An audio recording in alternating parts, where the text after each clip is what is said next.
दोस्तों नमस्कार। मैं प्रशांत कौशिक संवाद इंडिया मंच पर आप सभी का हार्दिक स्वागत करता हूं, हार्दिक अभिनंदन करता हूं, हार्दिक अभिवादन करता हूं। आप सभी जानते हैं कि संवाद इंडिया मंच पर विभिन्न महत्वपूर्ण विषयों पर चर्चा हम आपके सामने लेकर आते रहते हैं और आज भी उसी परिप्रेक्ष्य में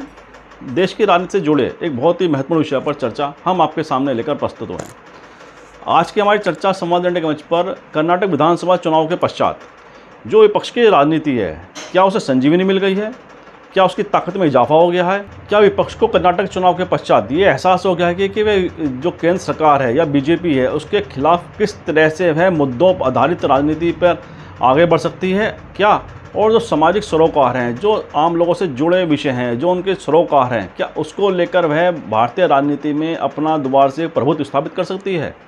कर्नाटक चुनाव के पश्चात जिस तरह से कांग्रेस पार्टी को वहाँ पर जीत मिली और जो मुद्दे उन्होंने वहाँ पर आम जनता से जुड़े मुद्दों को जिस तरह से उठाया था, उससे कहीं ना कहीं ये बात परिलक्षित होती है, सामने आती है कि आम आदमी से जुड़े जो जनहित के विषय हैं, जो जनहित के मुद्दे हैं, अगर कोई भी राजनीतिक दल उन विषयों को प्रमुखता के साथ मुख्य धारा में लेकर आता है तो निश्चित रूप से आम आदमी का जुड़ाव उस पार्टी के साथ, उस दल के साथ हो सकता है। और कर्नाटक से पहले हिमाचल प्रदेश में भी हमने देखा था कि जहाँ पर जनता से जुड़े मुद्दों को लेकर कांग्रेस आगे बढ़ी थी। जैसे पुरानी पेंशन इस समय बड़ा मुद्दा है देश की राजनीति में। जो सरकारी कर्मचारी हैं उनके लिए पुरानी पेंशन की बहाली बहुत बड़ा मुद्दा है। तो हिमाचल में हमने देखा था कि किस तरह से पुरानी पेंशन या जो महंगाई है, जो रसोई सिलेंडर हैं, उनके बारे में जिस तरह की कांग्रेस पार्टी के द्वारा पहल की गई, आम आदमी को राहत देने के लिए बात की गई, उसने कहीं ना कहीं एक आम इंसान को, आम व्यक्ति को कांग्रेस पार्टी से पुनः जोड़ा है। तो हिमाचल प्रदेश में हमने देखा कि जनहित के मुद्दे जहां सामने आए, राजनीतिक रूप से प्रमुखता में लाए गए, तो वहां पे कांग्रेस पार्टी को, वहां के लोगों ने कांग्रेस पार्टी को चुना। वहीं कर्नाटक में हमने देखा कि जिस तरह से कुछ गारंटीज की कांग्रेस पार्टी ने अपने घोषणा पत्र में बात की थी कर्नाटक के अंदर, और कांग्रेस पार्टी कर्नाटक में अपने चुनावी प्रचार के दौरान लगातार उन बातों को प्रमुखता के साथ उठाती रही कि जनहित के जो मुद्दे हैं, जो जनता से जुड़े मुद्दे हैं, उन पर कांग्रेस पार्टी लगातार काम करेगी और सत्ता में आने के पश्चात पहली कैबिनेट मीटिंग में ही उन 5 गारंटी को हम लागू करेंगे। और जिस तरह से कर्नाटक चुनाव परिणाम सामने आए और लोगों का जो अभूतपूर्व विश्वास और समर्थन कांग्रेस पार्टी के साथ इस चुनाव में मिला और पूरी बहुमत की सरकार कांग्रेस की वहाँ बनी, तो उन्होंने भी पहली कैबिनेट मीटिंग में उन 5 गारंटियों की जो बात वे लगातार कर रहे थे, चाहे रसोई गैस सिलेंडर की कम कीमत देने की बात हो, बेरोजगारी भत्ता देने की बात, गृहिणियों के खाते में राशि देने की बात हो, तो इस तरह की जो 5 उनकी गारंटी थी वह उन्होंने उस पर काम किया। चाहे बस में महिलाओं के लिए कि यात्रा, निःशुल्क यात्रा की बात हो, तो उससे ये दिखाई देता है कि कहीं ना कहीं आम आदमी अपने से जुड़े मुद्दों को प्राथमिकता दे रहा है और विपक्ष की राजनीति को इस चुनाव के परिणाम के पश्चात संजीवनी हमें दिखाई देती है। तो बात करते हैं हम कि जो विपक्ष की राजनीति है, क्या वह एकजुट हो रही है? क्या सभी राजनीतिक दल जो विपक्ष के दल हैं वे एक साथ आ रहे हैं?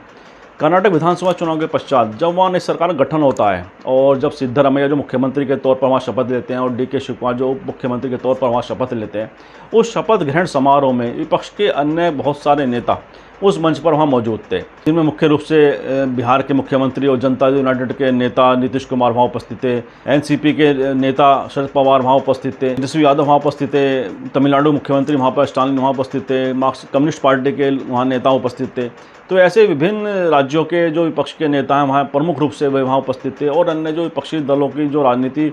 में जो सक्रिय नेता हैं उनकी तमाम लोगों की उपस्थिति यह दर्शा रही थी कि विपक्ष की राजनीति को कहीं ना कहीं रास्ता कर्नाटक चुनाव ने दिखा दिया है।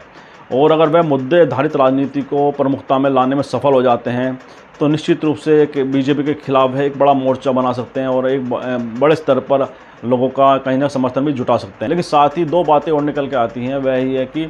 जो कुछ विपक्षी दल जैसे अखिलेश यादव हैं, उनको न्योता मिला था, आमंत्रण था, उनका भी कहना था मैं वहाँ जाऊँगा, लेकिन अखिलेश यादव वहाँ गए नहीं। और उनका जो कारण सामने आया उसमें उन्होंने बताया गया कि अखिलेश यादव जी के परिवार में एक मृत्यु हो गई थी, उस कारण उनका वह दौरा निरस्त हो गया। ममता बनर्जी भी शपथ ग्रहण समारोह में शामिल नहीं हुई। साथ ही अरविंद केजरीवाल को बताया गया बुलाया नहीं गया, केरल के मुख्यमंत्री को नहीं बुलाया गया। ऐसे में आंध्र प्रदेश के मुख्यमंत्री जो थे जगन रेड्डी भी वहाँ पर उपस्थित नहीं थे। तो ऐसे में जो प्रमुख दलों के कुछ नेता हैं जो उनकी उपस्थिति वहाँ पर नहीं रही, ऐसे में क्या है तीसरा मोर्चा गठन की कवायद भी इस दिशा में आगे कहीं ना कहीं चल रही है। ममता बनर्जी, अरविंद केजरीवाल, मायावती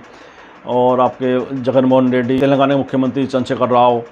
तो इस तरह अरविंद केजरीवाल, तो ऐसे कई सारे अन्य नेता जो प्रमुख नेता हैं विपक्ष की राजनीति के, वो भी वहाँ उपस्थित नहीं थे। तो ऐसे में बड़ा स्पष्ट संकेत है कांग्रेस जिस तरह से आगे बढ़ती है चुनाव के बाद में दिखाई दे रही है, तो उसका बड़ा स्पष्ट नज़रिया सामने निकल के आ रहा है कि वह विपक्षी एकता को किस तरह से ढालने की कवायद में जुट गई है। उनका स्पष्ट मत है कि दिल्ली में उनका मुकाबला अरविंद केजरीवाल से और बीजेपी से है। तो बंगाल में कम्युनिस्ट पार्टी साथ हमें इस समय जाती दिखाई देती है। ममता बनर्जी का हालांकि बयान आया कि कर्नाटक चुनाव के पश्चात की जहाँ जहाँ कांग्रेस मजबूत है विपक्षी दलों को उनका समर्थन देना चाहिए, साथ देना चाहिए, लेकिन ममता बनर्जी के प्रति कांग्रेस कहीं ना कहीं अभी विश्वास पूरी तरह से नहीं जुटा पा रही है अपना, क्योंकि ममता बनर्जी के जिस तरह के बयान पूर्व में रहे हैं उसने कहीं ना कहीं ममता बनर्जी की विपक्षी एकता में जो उनकी सहभागिता है उस पर प्रश्न चिन्ह लगाया भी है और कहीं ना कहीं संशय पैदा किया हुआ है। तो इसलिए कांग्रेस पार्टी ने, जैसे पश्चिम बंगाल में माना जा रहा है कि कांग्रेस पार्टी और कम्युनिस्ट पार्टी का गठबंधन पश्चिम बंगाल में आगामी लोकसभा चुनाव में एक साथ लड़ता में दिखाई देगा।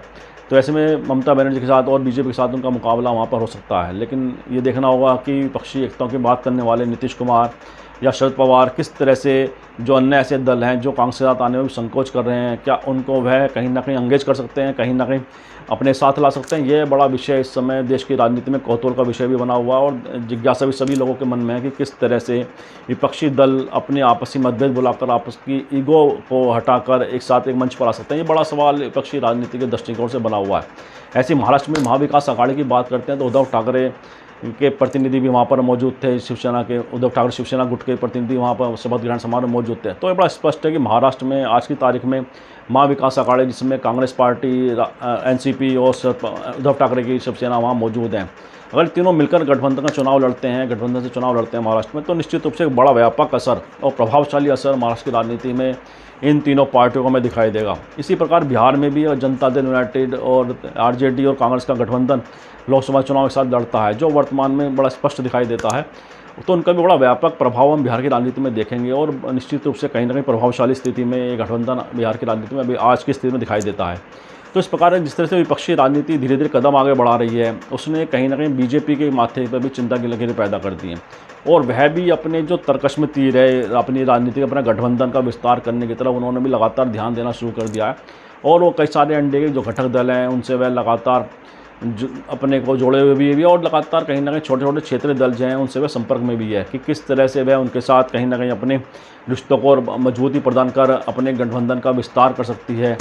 तो ऐसे में बहुत सारे नेताओं पर कहीं ना कहीं से संशय के बादल भी छाए हुए हैं और कि क्या वह यूपी के साथ जाएंगे या एनडीए के साथ जाएंगे, जिसमें मुख्य रूप से उड़ीसा के मुख्यमंत्री नवीन पटनायक का नाम आता है कि उनका रोल क्या रहेगा केंद्र सरकार के समय में। जैसे चंद्रबाबू नायडू हैं आंध्र प्रदेश के, उनका रोल क्या रहेगा। तो ऐसे जगनमोहन रेड्डी हैं, बहुत सारे ऐसे नेता हैं जिनका रोल अभी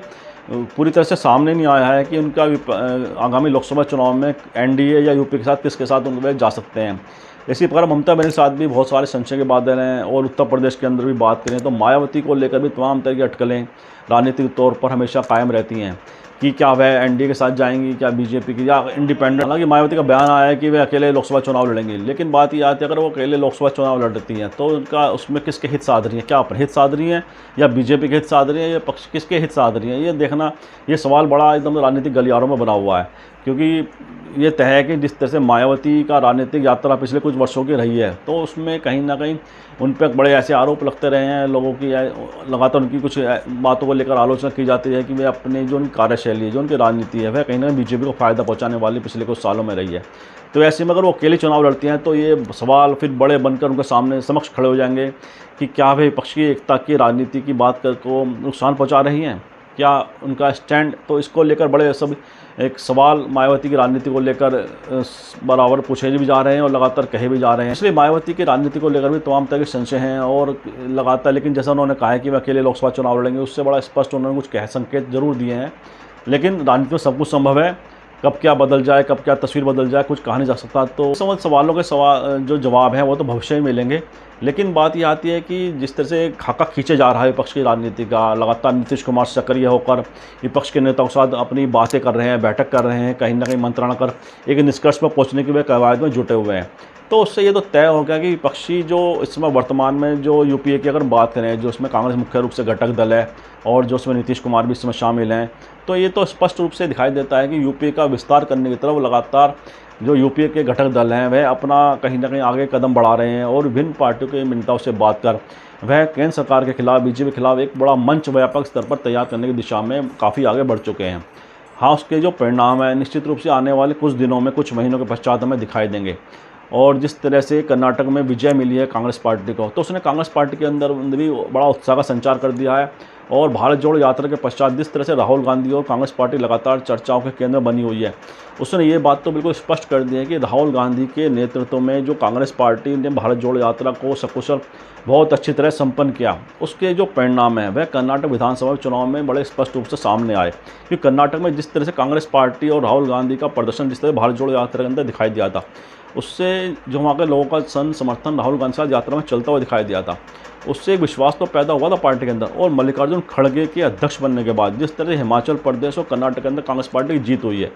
उसने भी कहीं ना कहीं कांग्रेस पार्टी के अंदर बहुत सारा विश्वास पैदा कर दिया। मल्लिकार्जुन खड़गे नेतृत्व क्षमता को भी राष्ट्रीय स्तर पर पुनः स्थापित कर दिया है कि मल्लिकार्जुन खड़गे कांग्रेस पार्टी के लिए बहुत अच्छे अध्यक्ष साबित हो गए हैं। मल्लिकार्जुन खड़गे जो राष्ट्रीय अध्यक्ष हैं पार्टी के, और साथ ही राहुल गांधी, सोनिया जी और प्रियंका गांधी के प्रति जो उनका आपस में एक तालमेल दिखाई देता है, जो समन्वय दिखाई देता है, उसने कांग्रेस कार्यकर्ताओं में भी एकजुटता का बड़ा अच्छा संदेश दिया है कि किस तरह से हम सब एकजुट होकर एक राय के साथ कांग्रेस पार्टी को मजबूती देने में निश्चित रूप से अपना योगदान दे सकते हैं। तो ये राष्ट्रीय स्तर से जो संकेत इस समय कार्यकर्ताओं में आ रहे हैं, जो नेताओं में आ रहे हैं, वह यह दिखाता है कि आप सबको एकजुट होना पड़ेगा। अगर आप एकजुट हो जाते हैं तो निश्चित रूप से कर्नाटक की तरह आप बीजेपी को परास्त कर सत्ता राज्य में प्राप्त कर सकते हैं। यह संकेत और संदेश बड़ा स्पष्ट है कांग्रेस पार्टी का। और कांग्रेस पार्टी ने कर्नाटक चुनाव के पश्चात अपना जो रोड मैप है कांग्रेस पार्टी को मजबूत करने की दिशा में, और जो विभिन्न राज्यों में चुनाव की जो आने वाले समय में चुनाव होने जा रहे हैं, उसमें मध्य प्रदेश, छत्तीसगढ़, तेलंगाना, राजस्थान के चुनाव के संदर्भ में कांग्रेस पार्टी इस हफ्ते में लगातार मीटिंग करने वाली है। और वह कोशिश करेगी जो वहाँ पे नेताओं में आपसी कुछ विवाद देखे जा रहे हैं उनको भी वह निपटाने की इस हफ्ते के अंदर बड़ी कवायद कांग्रेस पार्टी की तरफ से सामने आने वाली है। तो ऐसे में माना जा रहा है कि विपक्ष की राजनीति को कर्नाटक विधानसभा चुनाव ने संजीवनी प्रदान कर दी है, और उनके लिए बहुत सारे ऐसे दुआ संभावनाओं के खोल दिए हैं कि उसमें अगर वो एकजुट हो जाते हैं, जो अपनी आपस के अहंकार हैं, ईगो हैं, जो अपने कुछ ऐसी जो उनकी कहीं ना कहीं उन्हें डर लगता है कि पार्टी मजबूत हो जाती है तो हमारे वोट बैंक में हमारा जो जनाधार है उसमें सेंध लग सकती है या कमज़ोर हो सकता है। तो ऐसे जो पर्सन है वो कहीं ना कहीं कमज़ोर हुए हैं, और विपक्षी एकता की राजनीति को इन चुनावों से संजीवनी मिले, संबल मिला है। इस दिशा में विपक्षी दल कितने आगे बढ़ते हैं, कितना एक साथ एकजुट होकर और व्यापक स्तर पर अपने गठबंधन का स्वरूप वह साकार कर पाते हैं, तो भविष्य के गर्भ में है सब सवाल। उनका प्रश्न का उत्तर भी भविष्य में मिल पाएगा। लेकिन इतना तय है और स्पष्ट रूप से सामने नजर आ रहा है कि विपक्षी एकता कर्नाटक विधानसभा चुनाव के पश्चात संजीवनी मिल चुकी है, और कहीं ना कहीं कांग्रेस पार्टी को जो कमज़ोर होने का उनके मन में एक अंदेशा था या मान रहे थे, वह प्रश्न भी धूमिल हो गए हैं। और कांग्रेस पार्टी का स्पष्ट बहुमत कर्नाटक और हिमाचल प्रदेश में जिस तरह से सामने आया है, उसने यह बता दिया है कि कांग्रेस पार्टी ही राष्ट्रीय स्तर पर बीजेपी के सामने मजबूती से खड़ी हो गई है और खड़ी हो रही है। और विपक्ष के अगर विकल्प की बात करें तो कांग्रेस पार्टी ही बीजेपी के सामने विकल्प के तौर पर राष्ट्रीय स्तर पर नजर आती है। विभिन्न राज्यों में विभिन्न पार्टियां, विभिन्न क्षेत्र हो सकते हैं, लेकिन राष्ट्रीय स्तर पर बात करें, पूरे राष्ट्रीय परिदृश्य की बात करें, तो उसमें विपक्षी दलों का नेतृत्व कांग्रेस ही कर सकती है। ऐसा बड़ा स्पष्ट रूप से सामने आ गया कर्नाटक विधानसभा चुनाव के पश्चात। आने वाले समय में इस राजनीतिक घटनाक्रम पर, विपक्षी राजनीति स्तर पर क्या क्या नए नए घटनाक्रम होते हैं, इन सब बातों पर हमारी नज़र लगी रहेगी, और आपके सामने हम इस चर्चाओं को प्रस्तुत भी करते रहेंगे किस तरह से संभावनाएं दिन प्रतिदिन बदल रही हैं या उसमें क्या मजबूती आ रही हैं। इन्हीं शब्दों के साथ आज की चर्चा को विराम भी देते हैं, और आप सभी से आग्रह करते हैं कि इस वीडियो को लाइक करें, शेयर करें, कमेंट करें। साथ ही संवाद इंडिया चैनल को सब्सक्राइब के साथ बेल आइकन जरूर दबाएं, जिससे संवाद इंडिया अपडेट आपको समय से मिलते हैं। आप सभी का बहुत बहुत धन्यवाद, बहुत बहुत अभिवादन।